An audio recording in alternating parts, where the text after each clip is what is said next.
이제 세 번째 강의 시작하겠습니다. 이제 교회에 대한 오해 중에서 첫 번째 거를 오늘 이제 배우고 마치도록 할 텐데요. 교회는 건물이 아니다. 그래서 이제 오늘은 성전과 교회에 대한 관계를 통해서 교회의 참뜻을 우리가 이제 배우는 시간이 되겠습니다. 그래서 성전과 교회에 대한 부분인데요. 자, 지금부터는 이제 역사를 통해서 보도록 하겠습니다. 여러분 다 아시겠지만 하나님께서 구원 계획을 세우시고 특별히 첫 번째 구원 계획에서 불러내신 사람이 아브라함이죠. 그래서 아브라함을 창세기 12장에 보면 이제 갈대아 우르에서 부르십니다. 그리고 아브라함은 누굴 낳죠? 이삭을 낳죠. 네, 이삭은 야곱을 낳고 야곱은 12아들을 낳죠. 12아들 가운데 70인 가족이 되어서 애굽에 들어갈 때 하나님께서 누구를 먼저 보내시죠?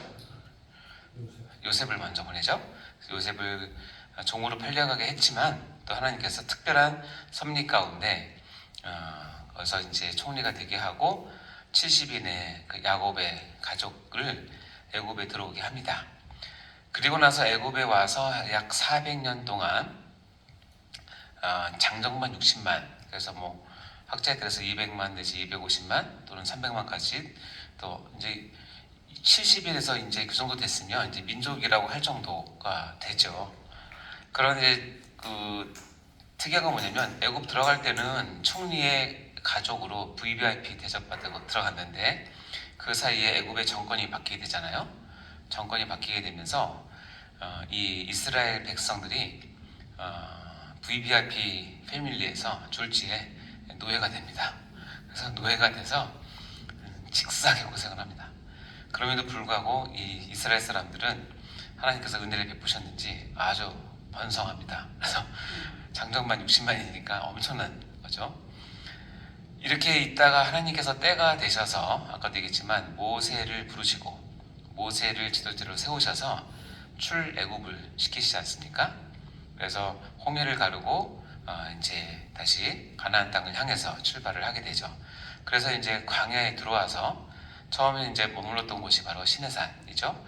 자, 이제 하나님께서 아브라함 한 사람을 부르셔서 광야에 도착을 해서 출애굽한 이후에 한 200에서 250만의 그 백성들을 두고 드디어 이제 하나님께서 이스라엘 백성들에게 모세에게 얘기를 하죠. 가장 처음에 했던 일이 뭔지 아세요? 이스라엘 사람들을 다 이제 노예에서 퇴출시켜서 불러놓고 시내산에 불러놓고 했던 거 뭐냐면 율법을 줍니다. 율법을 주면서 언약을 체결합니다. 이 언약을 체결한다는 것은 뭐냐면 새끼손가락 걸고 약속한다는 그 정도 뜻이 아니고 우리 부동산 계약할 때 계약서 쓰는 정도가 아니고 이것도 뭐 국가 간에 체결할 그 정도가 아니라 하나님의 언약 관점, 언약을 체결하는 관점이 뭐냐면 결혼 관계에 들어갔다는 얘기예요. 그러니까 하나님이 이스라엘 백성들을 불러다가 이제 탈출시켜서 시내산에 두고 내가 너희와 언약을 체결한다. 율법을 주고 언약을 체결한다 하면서 했던 게 뭐냐면 내가 너와 이제는 함께 있겠다는 거야. 결혼하겠다. 그것이 언약이에요. 따라서 이 율법을 주고 난 후에 율법을 주기 전에 가장 큰 죄는 그래서 살인하는 거, 뭐 이런 거, 음란한 거 이런 건데 율법을 주고 난 다음에 이후에 가장 큰 죄는 뭐냐면 우상 숭배예요. 왜냐면 부부 관계인데 음란한 거예요. 영적인 음란. 자, 그렇게 해서 이제 언약을 체결했어요. 자, 그 다음에 했던 게 뭔지 아세요? 성막을 만들게 하는 거예요. 왜냐면 여러분 결혼을 하게 되면 제일 먼저 필요한 게 뭐죠? 집이죠. 어떤 사람은 냉장고라고 하는 사람도 있지만 냉장고든 에어컨이든 TV든 좋아요. 그거 사서 들어갈 집이 필요하죠. 그러니까 내가 이제 이스라엘 백성과 언약을 맺었어요. 결혼 관계를 했어요. 그 다음에 하나님 뭐냐면 나 너와 함께 살고 싶다는 거야. 우리가 함께 살고 싶어서 결혼하잖아요. 똑같아요. 그러니까 뭘 만들어라? 내가 거할 집을 만들어라. 어떻게? 이스라엘 민족의 가운데에 내가 들어갈 집을 만들어라 할 게 뭐예요? 그게 성막이에요. 그래서 성막을 만들게 하십니다.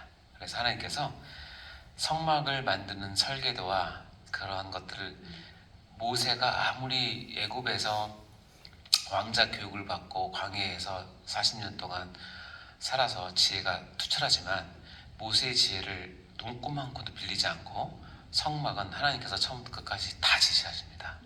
그대로 해라. 왜 그러냐면 그 하나님께서 본인의 영광을 담을 곳이기 때문에 그렇게 하십니다. 이렇게 해서 이제 모세가 그 말씀에 다 순종을 해서 하나님이 거할 성막을 텐트를 만들죠. 이 텐트의 봉헌식을 할 때 출애굽기 40장 33절 35절에 보면 이렇게 되어 있습니다. 읽어볼까요? 시작.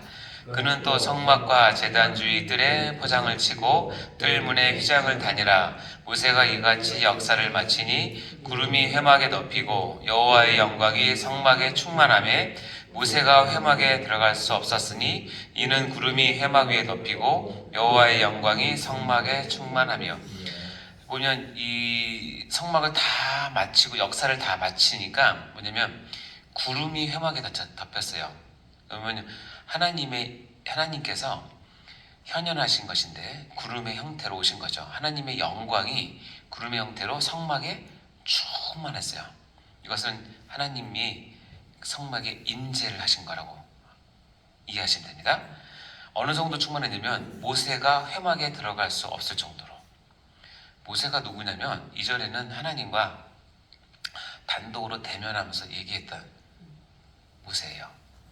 그 모세조차도 이 성막에 임재하는 하나님의 그 영광이 충만함에 거기 들어갈 수 없을 정도로, 이는 구름이 회막 위에 덮이고 여호와의 영광이 성막에 충만함이었어요. 그리고 이 성막에서, 왜냐하면 구름이 성막 위에 떠오르게 됩니다. 그러니까 자, 성막의 가장 첫 번째는 뭐냐면 하나님께서 임재하셨다는 것이고, 이것은 이제 하나님께서 어떻게 보면 이제 새로 결혼한 이스라엘 백성 신부들을 위해서 눈으로 보여주는데 성막 위에 뭐가 올라요? 구름 기둥이 올라요. 낮에는 구름 기둥이 올라와서 이것이 떠오를 때는 행진하고 떠오르지 않으면 멈추고. 그래서 낮에는 여호와의 구름이 성막 위에 있고 밤에는 그 구름 사이에 뭐가 있냐면 불이 있어서 정의다 지금 불구름 기둥이죠. 이것이 있어가지고 낮이던 밤이던 이스라엘 사람들은 성막을 바라보면 성막 위에 하나님이 계신 것을 눈으로 봤어요. 이게 성막의 가장 큰 의미예요. 하나님의 마음을 이해하시겠죠? 그래서 이걸 그림으로 그린다면 낮에는 이렇게 되죠. 민수기에 보면 성막의 중심은 동서남북으로 세 지파씩 이렇게 진을 치게 합니다. 그리고 그 가운데에 이제 성막을 세우고, 보면 낮에는 구름 기둥이 딱 올라오게 되죠. 자, 이렇게 해서 하나님의 성막은 이스라엘 진 중심에 항상 있고, 그것은 하나님의 내가 여기 임했다라는 것을 알려주고, 그리고 너희는 이 성막을 중심으로 모여라, 연합하라 라는 것을 알려주고, 이 성막이 있는 것은 가나안의 다른 어떤 족속에게도 없는 특별한 것임을 하나님께서 알려주세요. 밤에는 이렇게 있죠. 이거 상상도니까 꼭 이랬다기보다는 밤에는 이렇게 성막에서 불기둥이 올라와서 아마 환하게 비쳤을 것 같아요. 그러니까 상상해 보면 넓은 광야에 가운데 성막이 있고 구름기둥, 불기둥이 있으니까 어쨌든 이스라엘 사람들은 언제든지 자기 이 공동체의 중심을 보면 하나님이 계심을 항상 보는 거죠. 그렇죠? 아침에 일어나서 세수하고 이빨 닦을 때 보면 딱 보이는 거고, 잘 때도 보면 보이는 거고, 아침에 일어날 때 딱 봤는데 그게 불기둥이다, 그런 새벽형 인간이죠. 이해가 되십니까? 봤는데 구름기둥이다 그러면 늦잠 잔 거죠. 마찬가지예요. 자, 여러분 멋있지 않습니까? 이건 너무 감동적일 것 같은데. 근데요, 재밌는 건 뭐냐면 하나님께서 너와 함께 하신 것을 이렇게 계속 아침 저녁으로 계속 보여주는데도 불구하고 이것을 보면서 이스라엘 사람들 배고프다, 고기가 먹고 싶다, 물 먹고 싶다, 계속 불평불만을 해요. 신기하지 않습니까? 그리고 이 구름 기둥 밑에서 환한 이 밑에서 모여서 역적 모의를 합니다. 이게 이제 그 이스라엘 사람들의 모양인데, 예를 들어서 가데스 바니에서 12정탐꾼이 와서 10정탐꾼이 부정적인 걸 하잖아요. 거기 보면 이스라엘 백성이 밤새도록 울부짖고 거기서 하나님께 반역을 하는데, 밤새도록 어디서 울부짖냐면 중앙에서. 그럼 거기 뭐 했어요? 불기둥이 있는 밑에서 밤새도록 우는 거야. 이해가 돼요? 하나님의 임재를 눈으로 보는데 하나님을 의심해서 뭐라고 했냐면, 야, 우리가 애굽으로 돌아가자. 우리를 애굽으로 돌아가 지도자를 세워라. 모세와 아론을 처단하라. 이렇게 되는 거예요. 어디에서? 불기둥 밑에서. 이게 인간이에요. 그러니까 이스라엘 사람들이 우리의 모습을 너무 잘 드러낸 것 같아요. 자, 성막 이제 이해하셨죠? 그래서 성막을 주신 하나님의 의미는 뭐냐면 이 세 가지예요. 하나님의 임재, 그리고 하나님이 너를 선택, 그리고 하나님의 백성들은 이것을 중심으로 연합. 임재와 선택과 연합이 성막의 의미예요. 이렇게 해서 성막을 우리에게 주셨고, 이스라엘 사람들은 이 성막을 아주 귀하게 여깁니다. 자, 그러다가 아시겠지만 이 성막 시대가 이제 다윗 왕이 참 대단한 믿음의 사람인데, 나는 백향목궁에 거하는데 하나님은 천조 가까운 텐트 속에 있다. 너무 죄송하다. 근데 하나님께서 그 마음이 참 기특하셨나 봐요. 근데 하나님께서 네 손에 피가 많이 묻혔다고 하면서 솔로몬을 통해서 성전을 짓겠다. 성전이죠. 이제 건물이니까 성전을 짓겠다고 하면서 다윗은 설계도도 다 알려주고 모든 것을 다 준비하게 합니다. 그래서 만들어진 것이 솔로몬 성전이에요. 솔로몬 성전. 이 솔로몬 성전은 다윗 왕의 준비로 아들 솔로몬이 짓게 되죠. 엄청나게 의리하게 짓고요. 그 당시 그 근방에서는 대단한 신전이었고, 특히 솔로몬 때는 금이 워낙 많아서 은은 아예 치지도 않았고, 금이 워낙 많아서 이걸 전부 다 금으로 도배를 했어요. 그래서 요즘 말로 하면 평당 단가가 제일 비싼 건물이에요. 엄청나게. 자, 근데 이제 이 솔로몬 성전을 완공했을 때 이런 일이 있었습니다. 열왕기상 8장 10절 12절 시작. 제사장이 성소에서 나올 때에 구름이 여호와의 성전에 가득하매 제사장이 그 구름으로 말미암아 능히 서서 섬기지 못하였으니 이는 여호와의 영광이 여호와의 성전에 가득함이었더라. 그때에 솔로몬이 이르되 여호와께서 캄캄한 데 계시겠다 말씀하셨사오나. 많이 보던 장면이죠. 성막을 처음 만들었을 때 모세에 보였던 것이 구름이 영광으로 임했잖아요. 솔로몬 성전도 하나님께서 기뻐하셨나 봐요. 구름이 여호와의 성전에 가득했는데 제사장이 그 구름으로 말미암아 그 임재 가운데 능히 섬기지 못하였어요. 그러니까 여호와의 영광이 여호와의 성전에 가득할 정도로. 그러니까 뭐냐면 성전의 가장 핵심이 뭐냐면 하나님의 영광이 임재하는 거예요. 그것이 성막이든 성전이든 가장 중요한 것입니다. 그러나 애석하게도 여러분 이제 열왕기상하 역대상하를 보면 솔로몬 성전이 파괴가 되죠. 왜 파괴되냐면 하나님께서 세우신 율법, 법률을 어기고 죄를 짓고 우상 숭배를 하면서 죄로 인한 성전 파괴가 되는데, 솔로몬 성전을 보면 솔로몬이 성전이 BC 966에서 959년 한 7년 정도 걸려서 만들어졌고요. BC 586년에 바벨론의 느부갓네살 왕이 와서 솔로몬 성전을 파괴를 했어요. 솔로몬 성전이 파괴된 것은 우리는 그냥 파괴됐다라고 느꼈지만, 이 당시 유대인 이스라엘 백성들이 받을 이 충격은 엄청난 거예요. 왜냐면 여호와 하나님만이 최고란 줄 알았는데 그분의 집이 무너진 거잖아요. 이건 있을 수 없고 상상할 수 없던 일이 일어난 거죠. 근데 하나님은 하나님이 하셨다고 얘기를 해요. 성전이 파괴됐다는 것은 다시 얘기하면 뭐 의미 세 가지가 파괴된다겠지 뭐요. 하나님의 임재가 없어진 걸 떠난 거예요.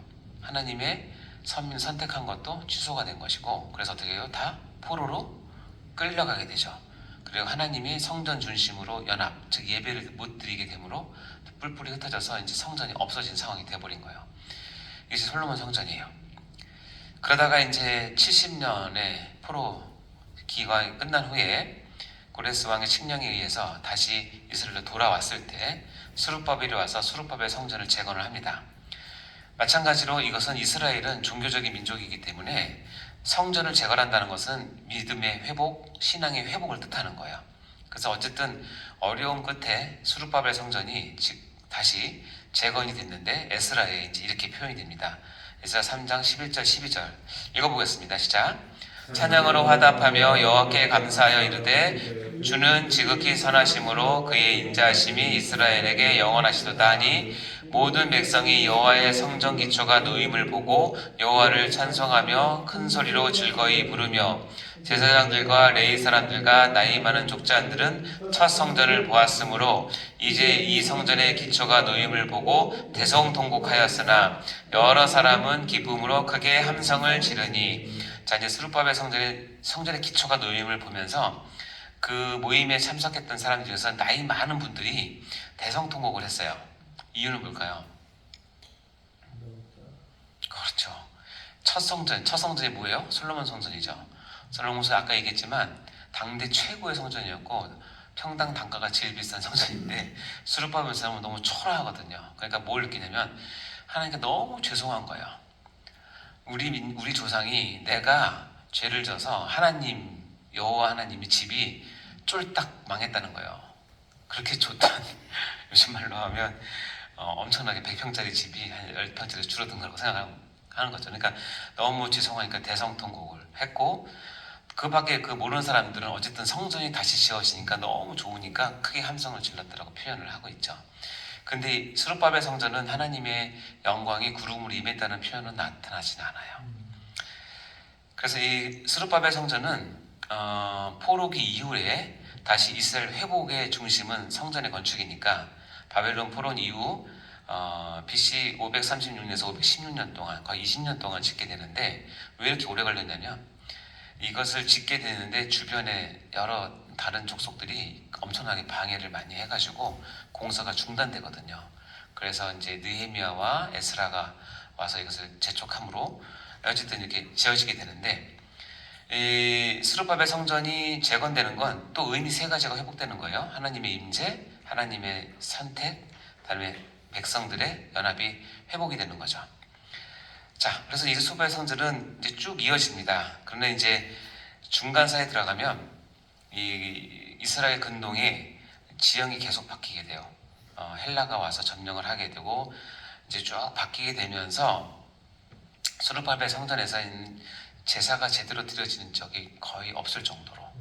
예, 그래서 스룹바벨 성전에서 제우스 신이 신상이 세워지기도 하고 안티오쿠스 에피파네스 4세에 의하면 돼지 피로 제사 드리기도 하고 헬라화가 되기도 하고 그래서 우여곡절을 많이 겪게 돼요. 스룹바벨 성전이. 그게 이제 신구약 중간기 430년 동안에 이렇게 이루어집니다. 그러면 진정한 회복이 아니라 하나님의 임재가 드러나지 않았기 때문에 그 임재라는 표현을 임재는 어쨌든 그래도 하나님께서 역사를 주관하시니까 그렇게 보이지는 않더라도 근데 뭘 볼 수 있냐면 스룹바벨 성전에 나오는 스룹바벨 성전이 완공되었을 때 나타날 영광들이 결국 언제 나타나냐면 이때 안 나타나고 우리가 나중에 배우는 예수를 통한 교회에서 나타나기 때문에 이건 지나가는 어떤 과정이라고 생각하시면 돼요. 그런데 역사적으로 보면 일단 스룹바벨 성전은 현재는 이렇게 진행되고 신구약 중간기 430년 동안 지속은 돼요. 그래서 때로는 제사장이 없는 때도 있었고 때로는 제사장이 2명 있을 때도 있었고 권력에서 자꾸 바뀌게 되고 정치에서 바뀌게 되고 옛날과 같은 순수한 그런 성전이 아니었어요. 그러다가 이제 결정적으로 헤롯 성전이라는 거 들어보셨습니까? 이 헤롯 성전은 예수님 당시에 예수님이 건의를 얻고 예수님께서 가셨던 성전이 헤롯 성전이에요. 이 헤롯 성전은 뭐냐면 헤롯 대왕이라고 하는 사람이 있었는데 이 헤롯 대왕은 예수님 당시에 태어날 당시에 왕이었어요. 이 헤롯 대왕은 역사의 평가에 의하면 굉장히 정치적인 수완이 뛰어난 대왕이에요. 다른 그 전후의 왕보다 유대를 다스렸던 왕 중에서 가장 힘이 있었고 그리고 헤롯 가문이 일단 다시 다스렸기 때문에 이 헤롯 대왕이 정치적 수완도 있고 그래서 이 로마 황제에게 빌붙어서 자기 권력을 잘 유지하는 특출난 감각이 있던 사람인데, 그리고 굉장히 잔인했어요. 뭐냐면 자기 말 안 들으면 여차없이 가철 처단했고, 예수님 당시에 예수님 태어났다는 소식을 듣고 유대인의 왕이 왔다는 얘기를 듣고 나 말고 왕이 태어나? 그래서 어떻게 돼요? 그 근방에 이세로 다 죽이잖아요. 여러분, 아무리 왕이라도 자기 나라 백성 2세 미만의 아이를 다 죽이게 명할 정도로 권력 집착형이었어요. 근데 이 헤롯 대왕이 약점이 있었어요. 그게 뭐냐면 헤롯 대왕이 순수 유대 혈통이 아니라 반은 섞여 있었어요. 그러니까 뭐냐면 항상 이 순수한 유대인들이 자기를 몰아낼까봐 늘 노심초사했어요. 그래서 헤롯 대왕이 정치적으로 딱 생각한 게 뭐냐면, 내가 이 유대인들을 다스리기 위해서는 뭐가 필요한가 봤더니, 유대인들은 종교적 집단이기 때문에 성전 중심으로 생활을 하기 때문에 수르바벨 성전이 거의 지금 망가졌거든요. 그러니까 뭐냐면 그거 대신에 이거보다 수십 배 더 큰 성전을 짓겠다고 투자를 한 거예요. 공헌을 한 거예요. 그러니까 뭐냐면 헤롯 성전은 전혀 하나님의 영광과 하나님의 뜻과 상관없이 이 헤롯 대왕이 자기의 정치적인 생명을 연장하기 위해서 정치적 목적으로 지은 게 헤롯 성전이고, 헤롯 대왕이 BC 20년에 착공을 해서 AD 64년에 완공됐으니까 거의 한 84년 동안 지어진 거예요. 그리고 예수님 당시에 예수님이 있었던 성전이 바로 이 헤롯 성전이에요. 그리고 완공된 지 6년 만에 AD 70년에 로마의 디투스 장군에 의해서 완전히 파괴된 것이 헤롯 성전이죠. 근데 문제는 이제 이 헤롯 성전에서 예수님께서 오셔서 성막으로 출발한 이것이 헤롯 성전까지 왔죠. 다음에 예수님이 이 헤롯 성전을 보시면서 말씀을 하시고, 이 말씀을 통해서 나를 성전 삼으시고 나중에 교회를 성전 삼으시는 일이 이제 있습니다. 이제부터가 중요한 거예요. 이제부터가 이제 여러분이 정리를 하시고 신학적으로 알고 계셔야 되는데, 그래서 이 성막으로 시작해서 교회로 끝나는 이 과정은 신약과 구약과 신약을 관통하는 핵심 주제예요. 성막과 교회, 이 관계를 아셔야 됩니다. 즉 예수님께서 어떻게 하셨는지 한번 보도록 하겠습니다. 자, 예수님은 여러분 복음서 읽어보면 공생의 초기와 그리고 후기에 성전 정화를 시행하십니다. 즉 헤롯 성전에 들어가서 성전을 정화를 하시죠. 여러분 기억나실 텐데, 먼저 요한복음 2장에 보면 이렇게 되어 있습니다. 유대인의 유월절에 가까운지라 예수께서 예루살렘에 올라가셨더니 성전 안에서 소와 양과 비둘기 파는 사람들과 돈 바꾸는 사람들이 앉아있는 것을 보시고 노끈으로 채찍을 만드사 양이나 소를 다 성전에서 내쫓으시고 돈 바꾸는 사람들의 돈을 쏟으시며 상을 엎으시고 비둘기 파는 사람들에게 이르시되 이것을 여기서 가져가라. 내 아버지 집으로 장사하는 집을 만들지 말라 하시니, 제자들이 성경 말씀에 주의 전을 사모하는 열심히 나를 삼키리라 한 것을 기억하더라. 왜 이런 일이 있을까요? 이런 일은 이제 역사적 배경을 보면 로마가 그 유대 지역을 점령을 하면서 뭘 했냐면, 이 대제사장은 어쨌든 그 이스라엘 종교에서 가장 핵심적인 중요한 권력적인 자리이기 때문에 이 대제사장이 되고 싶은 사람은 로마 권력에 돈을 주고 그거 샀어요. 그러니까 어떻게 되냐면 우리가 돈을 주고 사면 어떻게 돼요? 그걸 본전 플러스 자기가 이제 빼야 되니까 제사를 이용해서, 이 드려지는 제사를 이용해서 돈을 이제 더 벌어야 되는 거죠. 다시 얘기해서 우리가 그 구약 레위기를 보면 소든지 양이든 비둘기든지 하나님께 드려지는 재물은 흠이 없어야 되는 거거든요. 1차적으로 특히 속죄에 관계된 부분들은.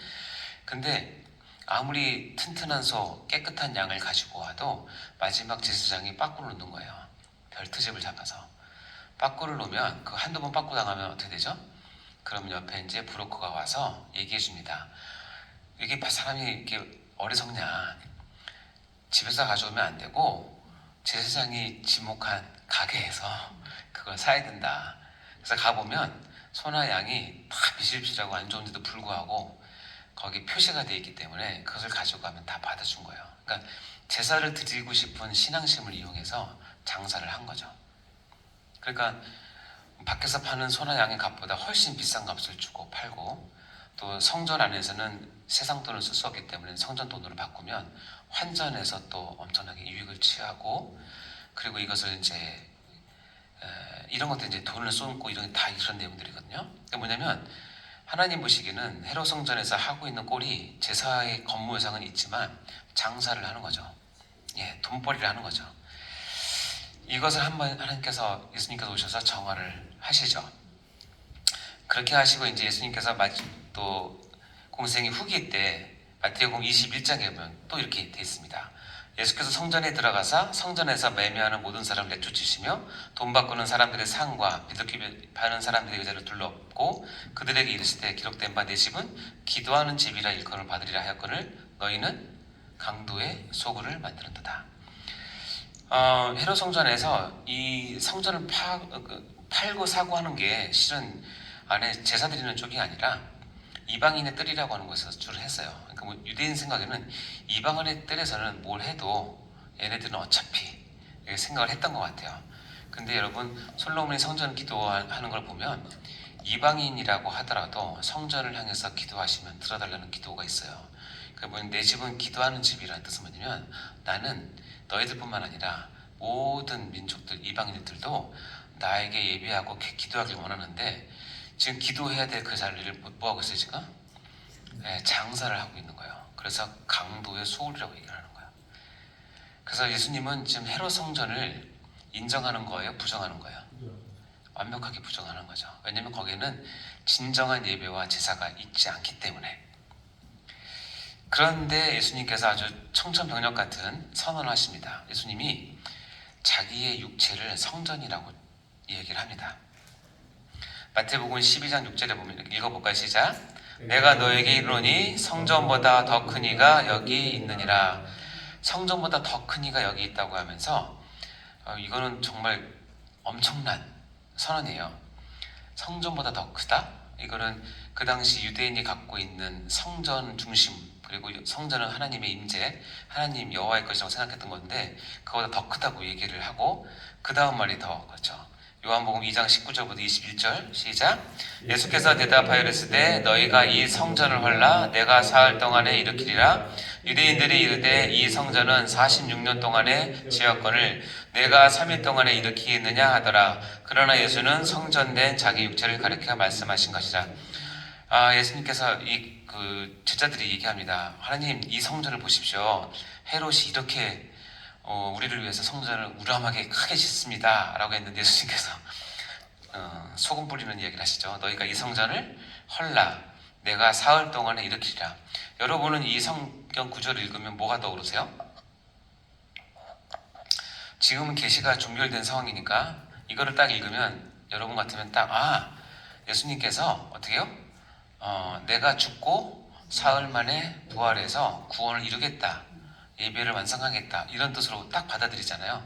그러나 이때는 이렇게 설명하면 누가 알아들었겠어요? 아무도 못 알아들어요. 근데 예수님은 이렇게 말씀하세요. 이 성전을 헐라 내가 사흘 동안 일으키리라.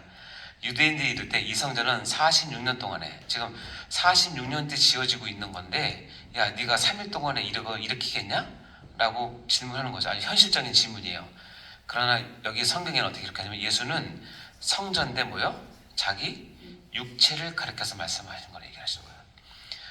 우리는 그냥 읽으면 은혜될 말이지만 이 말을 들은 유대인들은 기가 찰 말이고 하나님을 모독하는 이야기고, 이거는 당장 돌로 쳐 죽여도 싸는 얘기가 되는 거예요. 근데 예수님은 내 몸이 성전이다 라고 얘기를 하시는 거예요.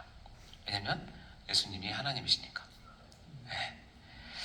자, 그럼 이제 다음부터 더 중요한 얘기를 할 텐데요. 이제 3강에서 계속 이어서 하도록 하겠습니다. 잠시 후에 뵙겠습니다. 4강에서 뵙겠습니다.